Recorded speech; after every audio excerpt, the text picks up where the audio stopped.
Расскажите, пожалуйста. У меня дочка на киевском рынке, вдоль Киевской, торгует киевским мясом. Я принес ей термос. Буквально через 2 минуты начался обстрел. Угу. Было 3 трупа лежало. Угу. Я сам видел. Угу.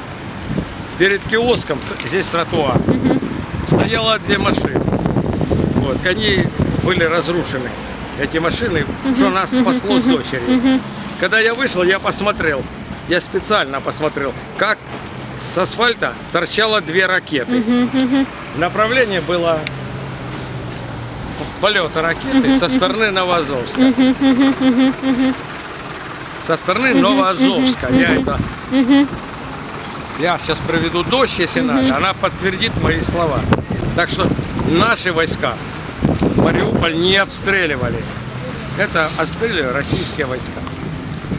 Мариуполь. Тут много. Только на том месте, где мы были, было 3 трупа. По рынку стреляли.